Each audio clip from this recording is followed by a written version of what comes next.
नमस्ते दोस्तों, 2-3 दिन पहले मैंने टेलीग्राम पे सीडीएसएल के बारे में बताया था। वहां पे लिखा था कि जो सीडीएसएल का क्लोजिंग है वो आज की काफ़ी इंपॉर्टेंट है। आप टेलीग्राम पे जाओ, ज्वाइन हो सकते हो, वहां पे जाके देखो, काफ़ी अच्छे अच्छे अपडेट वहां पे देखने के लिए मिलता है। तो वहां पे सीडीएसएल के लिए मैंने बोला था कि इसकी जो क्लोजिंग है आज की काफ़ी इंपॉर्टेंट है। 2-3 दिन पहले मैंने मैसेज किया था और उसके बाद भाई ये सीडीएसएल मतलब देख सकते हो कि कैसे आज फायर हो गया। रीजन क्या है, मैंने क्यों बोला था कि आज की क्लोजिंग इंपॉर्टेंट है, क्योंकि सीडीएसएल में ब्रेकआउट होने वाला था इसके वजह से। और देख सकते हो कि ये ब्रेकआउट हो चुका है। और यहाँ पे मैं आपको बताना चाहूंगा कि आखिर अपन ब्रेकआउट को पहचाने कैसे, ठीक है, कि प्रॉपर ब्रेकआउट हुआ है कि नहीं। यहाँ पे हाँ एकदम परफेक्ट ब्रेकआउट हुआ है, ठीक है। तो ये देखो, ये ब्रेकआउट इसमें देखने के लिए मिल रहा है सीडीएसएल में, जिसके वजह से आज सीडीएसएल फायर हो चुका है। तो ऐसे ही अपडेट वहां पे मैं देता रहता हूं कि ये स्टॉक में ब्रेकआउट होने वाला है, ये होने वाला है, ठीक है। जैसे कि देखो बैंक ऑफ इंडिया, यहाँ पे बैंक ऑफ इंडिया, वैसे आज बहुत सारे टॉपिक के ऊपर वीडियो बनाना था पर लाइट नहीं था, इसके वजह से आज बहुत लेट हो रहा है। देखो 113 रुपये में बैंक ऑफ इंडिया भी बोला था और इसका भी बोला था कि आने वाले टाइम में बहुत अच्छा दिखाई देता है। अभी देखो इसमें बस ब्रेक हुआ है, आउट नहीं हुआ है, ठीक है। अब ये वीडियो में एक्चुअल मेरे को आपको यही बताना था कि ब्रेकआउट को पहचाने कैसे। देखो जहां पे देखो ये मैंने एक रेजिस्टेंस बनाया ऊपर, रेजिस्टेंस सपोर्ट का भी वीडियो बनाना, बहुत सारे वही टॉपिक छूट रहे हैं, मतलब बनाना है। पर देखो यहाँ पे स्टॉक ने एक बार रेजिस्टेंस लिया, यहाँ पे स्टॉक ने एक बार रेजिस्टेंस लिया, ये इसका रेजिस्टेंस हो गया, ठीक है। और थर्ड टाइम घूम के वापिस स्टॉक यहीं पे आ गया, यहाँ पे देखो यहीं पे आ गया, ठीक है। यहीं पे रेजिस्टेंस ले रहा है, दिख रहा है ना आपको। तो ये इसका एक रेजिस्टेंस बन गया। रेजिस्टेंस मतलब का जहां से उसको रुकावट मिल रही है। तो फर्स्ट टाइम देखो सर्कल जहां मिला है उसको रुकावट मिली, फिर देखो सेकेंड टाइम वहीं पे रुकावट मिली, पर थर्ड टाइम रुकावट नहीं मिली। थर्ड टाइम इसने ब्रेक कर दिया रेजिस्टेंस को, जिसको बोलते हैं हम ब्रेकआउट, ठीक है। और क्या बोलते कि अब इसमें देखो ब्रेकआउट कंफर्म होगा आज के दिन। आज अभी चल हो रहा है 2:54 में, शायद 4 बजे तक आसपास अपलोड करूं। अगर इसमें कंफर्म कम होएगा कि ये ब्रेकआउट हो चुका है एकदम प्योर, ठीक है, एकदम मतलब जिसमें ट्रैप ना हो। ये जो अभी की कैंडल बन रही है ना, देखो अच्छा हुआ मैं ओपन मतलब चालू मार्केट में बना रहा हूं। अभी देखो आज की कैंडल आपको रेड देखने के लिए मिलेगी। और जो ये जो ब्रेक किया ना कैंडल ने 9 को, ये ब्रेक हुआ, अभी ब्रेकआउट नहीं हुआ, ये ब्रेक हुआ है। तो ये ग्रीन वाली आप जो कैंडल देख रहे हो ये ब्रेक हुआ है। अब ब्रेकआउट कंफर्म कैसे होगा कि प्रॉपर ब्रेकआउट हो गया और उसके बाद स्टॉक फायर हो सकता है। तो देखो यहाँ पे ये ब्रेक हो चुका है कैंडल। अब ये जो ग्रीन वाली कैंडल है इसके ऊपर अगर रेड वाली कैंडल क्लोज होती है तो फिर हमको प्रॉपर कंफर्म हो जाएगा कि ये प्रॉपर ब्रेकआउट हो चुका है। सपोज ये अभी जो रेड कैंडल आपको दिखाई दे रही है, जो आज की कैंडल बन रही है, ठीक है, ये 1 डे की कैंडल है, ये अगर ग्रीन के नीचे क्लोज होती है या ये लाइन के नीचे क्लोज होती है तो ये ब्रेकआउट नहीं है, ठीक है, ये फिर ट्रैपिंग हो सकता है। तो हम आज का वेट करेंगे इसमें क्लोज होने का। यहाँ पे अगर ये जो पिछली ग्रीन वाली कैंडल है इसके ऊपर आज ये रेड वाली कैंडल अगर इसके ऊपर आ गई तो ये रेड कैंडल ग्रीन हो जाएगी। ध्यान देना, ये जो ग्रीन का देख रहे हो ना, ये जो बॉडी है, एक सेकेंड, ये अपर बॉडी, ये देखो मैं जूम कर देता हूँ। ये ग्रीन का जो अपर बॉडी देख रहे हो ना, ये अपर बॉडी आपको स्क्रीन पर दिखता रहेगा। इसके ऊपर अगर ये रेड वाला चले जाए ना तो ये ऑटोमेटिक ग्रीन हो जाएगा। तो इसके ऊपर क्लोजिंग होना काफ़ी इंपॉर्टेंट है। तो हम समझ जाएंगे कि प्रॉपर ब्रेकआउट है। और एक बात और देखो, इसमें एक और बात सीख लो आप कि देखो फर्स्ट टाइम यहाँ पे रेजिस्टेंस मिला, स्टॉक नीचे आ गया। सेकेंड टाइम वहीं से रेजिस्टेंस मिला, नीचे आ गया। पर थर्ड टाइम इसको रेजिस्टेंस नहीं मिला, इसने ब्रेक कर दिया। तो ये मुझको लगता है कि ब्रेकआउट होगा, ठीक है, मतलब इसके बाद स्टॉक भागेगा। पर इसका मतलब ये नहीं कि आप अभी जाके खरीद लो, नहीं भाई, केवल समझाने के लिए बता रहा हूँ। ब्रेकआउट फेल भी होता है, स्टॉक नीचे भी आ सकता है, ध्यान देना। तो देखो अब ये मैं कंफर्म क्यों समझ रहा हूँ कि ये आगे चल के फायर हो सकता है। देखो फर्स्ट टाइम रेजिस्टेंस मिला उसको उसी लेवल से, यानी कि 115। सेकेंड टाइम भी 115 से रेजिस्टेंस मिला, पर थर्ड टाइम 115 से ही ये ऊपर जा रहा है, ठीक है। तो इसका मतलब ये एक ही ऑपरेटर है जो इसको चला रहा है, समझ गए, ये एक ही ऑपरेटर है। तो देखो ऐसे हम सीख सकते हैं छोटे मोटे सपोर्ट वगैरह रेजिस्टेंस लगा के। मैं सिंपल एक लाइन लगाता हूँ, ज़्यादा मैं फिबोनाची, ये नाची, वो नाची कुछ नहीं लगाता हूँ। सिंपल देखो, क्योंकि मेरे वीडियोस किस पर्पस के हिसाब से रहते हैं, हम हमेशा लॉन्ग टर्म इन्वेस्टमेंट का सोचते हैं, ट्रेडिंग के हिसाब से तो सोचते नहीं है। पर अभी जैसे मैंने इसमें ये जैसे लाइन लगाया है और मैंने बताया कि ब्रेकआउट कैसे होता है, ठीक है।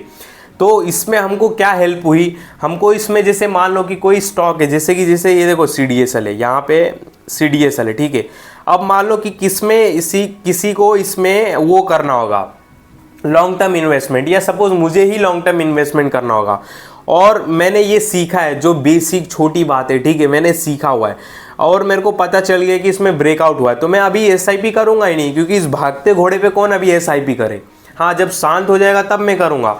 तो मुझे इतना तो ज्ञान अभी हो गया है कि भाई ये अभी ब्रेकआउट दे चुका है, तो अभी ये फायर होगा, तो हाल फिलहाल तो इसमें SIP नहीं करना है।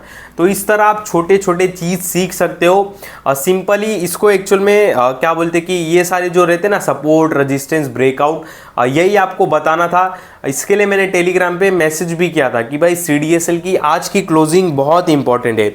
मैंने ऐसा क्यों बोला था, क्योंकि देखो आज की क्लोजिंग अगर लाइन के आसपास या थोड़ा लाइन के ऊपर ही हुई थी, मुझको लग रहा है, हाँ प्रॉपर, तो ये उसके लिए मैं बोल रहा था कि आज की क्लोजिंग बहुत इंपॉर्टेंट है। और क्लोजिंग अच्छी मिली, उसके बाद एक रेड कैंडल बना, पर उसके बाद एक देखो बड़ी ग्रीन कैंडल बनी, पूरा ब्रेकआउट कंफर्म हो गया। और उसके बाद देखो आज के दिन कितनी बड़ी मूवमेंट देखने के लिए मिली, अराउंड 140 रुपये की मूवमेंट देखने के लिए मिली।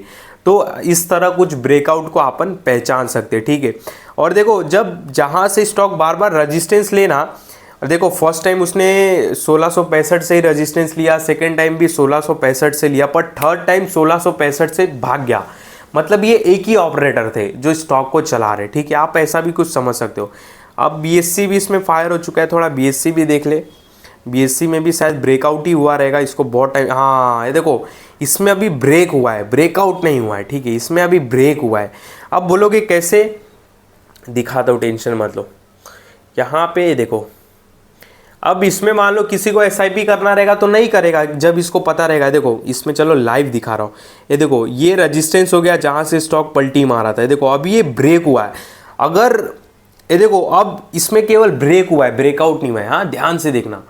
अभी ये देखो ये फर्स्ट टाइम रेजिस्टेंस लिया, नीचे आ गया, ठीक है, ऊपर गया, रेजिस्टेंस आ गया, उसी लेवल से आ रहा है। मतलब ये एक ही ऑपरेटर है जिसको वो मतलब एक ही ऑपरेटर है जिसको बेचारे को रेजिस्टेंस फेस करना पड़ रहा है। वो पर ऐसा ऑपरेटर भी बहुत शाणे है, पर तीसरी चौथी बार चला ही देते। तो देखो तीसरी बार नहीं तो चौथी बार चला दिया, अब चला ही दिया उसने। तो यहाँ पे अब BSC में हुआ है ब्रेक। अब आज मान लो कि ये क्लोजिंग होती है 4979 के आसपास, ऑफकोर्स होगी क्योंकि मार्केट क्लोज होने को आया है। अब हम ब्रेकआउट कंफर्म कैसे करें, अब जो कल की कैंडल बनेगी, ठीक है, याद रखना, जो कल की कैंडल इस ग्रीन कैंडल के ऊपर बनेगी तो कंफर्म हो जाएगा कि इसमें ब्रेकआउट हो चुका है और एक नया अब हाई लगाने को तैयार है, एक बड़ा, ठीक है।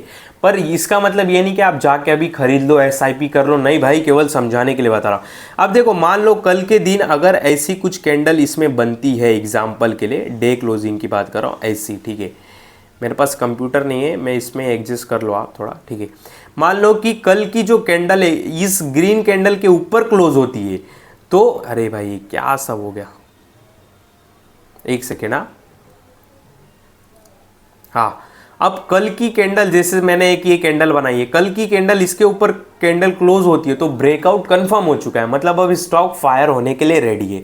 तो इसको भी अपने वॉच लिस्ट में रख सकते हो। कभी कभी देखो ब्रेकआउट फेल भी होता है, JSW एनर्जी था, उसमें प्रॉपर ब्रेकआउट हुआ, स्टॉक में मूवमेंट भी देखने के लिए मिला 50-100 रुपए का अच्छा खासा, पर मार्केट के फ्लो के साथ वो नीचे भी आ गया, ठीक है। तो ऐसा भी देखने के लिए मिलता है, समझ रहे हो ना।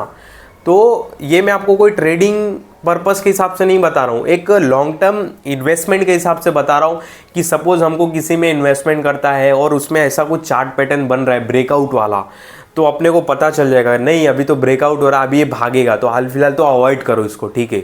तो हाल फिलहाल जो BSC में जिसको SIP करना रहेगा अवॉइड करेगा, क्योंकि भाई देखो अभी ब्रेक हुआ है, ब्रेकआउट नहीं हुआ है, अभी लाइन को ब्रेक हुआ है। ब्रेकआउट पूरा कब होगा, जब कल की कैंडल इस ग्रीन के ऊपर क्लोज होगी, तो ठीक है। अगर सपोज कल की कैंडल यहां पे क्लोज हो गई, ठीक है, तो भी ये मतलब वैलिड है अभी तक, ठीक है, अभी ब्रेकआउट हो सकता है, ठीक है, वैलिड है। पर उसके अगले दिन की कैंडल इस लाइन के नीचे क्लोज हो गई ऐसे, ठीक है, तो फिर समझ जाओ कि ये ब्रेकआउट फेल हो चुका है, तब लोगों को ट्रैप किया, बस आप ऐसा समझ सकते हो, ठीक है। अब कल की कैंडल मान लो कि कुछ ऐसा क्लोज होता है, ठीक है, यहाँ पे आप कैंडल ही समझो, पर उसके नेक्स्ट डे कैंडल यानी कि मंडे हो जाएगा, तब तो मंडे वाली कैंडल ऐसी क्लोज हो जाती है इस लाइन के नीचे, तो समझ जाओ लोगों को ट्रैप किया गया है, ठीक है। ऐसा आप समझ सकते हो। पर सपोज कल फ्राइडे वाली कैंडल यहाँ पे क्लोज होती है तो फिर समझ जाओ कि फायर मूवमेंट देखने के लिए मिल सकता है। पर देखो बहुत सारे फैक्टर होते हैं इसमें भी, ठीक है। वीकली चार्ट फ्रेम देखो, मार्केट का मूड माहौल देखो, न्यूज़ देखो भाई, ठीक है, समझ गए। पर प्रॉपर ऐसा देखो ब्रेकआउट तो होता है, ठीक है, ऐसा, क्योंकि मैं बहुत बार आजमाया हूँ और सही भी गए। एफएल इंडिया भी देखो, उसमें भी ब्रेकआउट हो ही चुका है, ठीक है, वो भी अच्छा खासा मूवमेंट दिया था आज, ठीक है। एफएल इंडिया भी देखो, सीडीएसएल देखो, फिर बैंक ऑफ इंडिया देखो, 5-6 रुपये की अच्छी खासी मूवमेंट तो देखने के लिए मिली। अब अभी देखना बाकी है उसमें भी, बैंक ऑफ इंडिया में प्रॉपर अभी इसमें ब्रेकआउट हो चुका है, ठीक है। क्या एफएल इंडिया देखो, एक सेकेंड, हाँ, एफएल इंडिया में तो प्रॉपर ब्रेकआउट हो चुका है, ठीक है। वापस स्क्रीन रिकॉर्डिंग चालू कर देता, आपको दिखता रहेगा। देखो एफएल इंडिया, ये देखो यहाँ पे इसको रेजिस्टेंस फेस हुआ, हमने लाइन ड्रॉ कर दिया और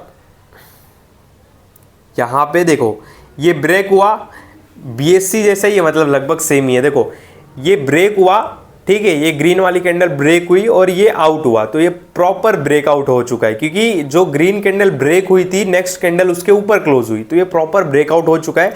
अब ये सपोर्ट लेने भी आ सकते हैं, देखो अब नीचे भी आ रहा है, जरूरी नहीं कि तुरंत फायर हो जाए। कभी कभी क्या होता है ना, लोगों को ट्रैप भी कराते हैं, जैसे कि थोड़ा गिराता हुआ दिखाई देंगे, यहाँ पे सपोर्ट लेगा स्टॉक 1714 में, फिर 1714 को थोड़ा ब्रेक होएगा पर क्लोज नहीं होएगा, याद रखना, क्लोज नहीं होएगा, क्या आएगा, थोड़ा नीचे आ जाएगा, तो लोगों को डर लगेगा, अरे इसने रेजिस्टेंस की लाइन, सपोर्ट की लाइन तोड़ दी है, तो लोग माल बेचेंगे, ठीक है। ऐसे भी होते हैं बातें, समझ रहे हो। तो कभी कभी क्या आएगा, मान लो कि कैंडल ना 1714 के नीचे आ जाएगा पर क्लोज नहीं होएगा, पर लोगों को लग रहा है कि अरे अब तो नीचे आ गया, थोड़ा लगता है अभी नीचे जाएगा, सपोर्ट ब्रेक कर दिया है, पर वो क्या आएगा, इसके ऊपर क्लोज होएगा। तो ऐसी सारी बातें भी होती है, समझ रहे हो। तो बहुत सारी चीज़ें फैक्टर मैटर करता है। ये मैं आपको ट्रेडिंग के हिसाब से नहीं बता रहा हूँ, केवल एक इन्वेस्टमेंट के हिसाब से बता रहा हूँ कि भाई कल को किसी स्टॉक में हम इन्वेस्टमेंट करते हैं और किसी आपके स्टॉक में ऐसे चार्ट पैटर्न बन रहे हैं, तो आप अलर्ट रहो, नहीं भाई अब इसमें ब्रेकआउट हो रहा है, ब्रेकआउट फेल हो चुका है तो और गिरेगा, ठीक है, ब्रेकआउट फेल भी हो चुका है तो और गिरेगा, समझ रहे हो, तो मैं थोड़े नीचे के लेवल पे ले लूँगा, तो ऐसा कुछ आपको एक अंदाजा मिल जाएगा, ठीक है, लमसम। इससे क्या आएगा, हमारा एवरेज प्राइस थोड़ा कम हो जाएगा, समझ रहे हो ना। तो इस वीडियो में आपको कोई भी बाय सेल का कॉल नहीं है, बाकी बहुत सारे टॉपिक पे वीडियो बनाना बाकी है यार। बाकी टेलीग्राम भी ज्वाइन करो, देखो वहाँ पे मैंने अपडेट भी किया था कुछ, अगर मैं ऐड कर रहा हूँ तो वहाँ पे वो भी अपडेट करता हूँ, ठीक है, क्योंकि वीडियो बना के बताना इम्पॉसिबल है, क्योंकि एक छोटी सी बात है उसके लिए वीडियो तो नहीं बनेगी, थोड़ी बड़ी बात रहेगी तो ही बनेगी, ठीक है। तो वहाँ पे टेलीग्राम पे ज्वाइन हो जाओ, बाकी वहाँ पे पर्सनल मैसेज भी कर सकते हो। बाकी आपको किसी स्टॉक से रिलेटेड वीडियो चाहते हो तो वो भी कमेंट करो, मैं बना दूंगा, ठीक है। इस वीडियो में आपको कोई भी बाय सेल का कॉल नहीं है, ध्यान देना। और जो भी मैंने अभी बातें बताई केवल समझाने के लिए बताई, बाकी मेरे किसी भी वीडियो में कभी भी बाय सेल का कॉल नहीं रहता, इस बात का ध्यान देना।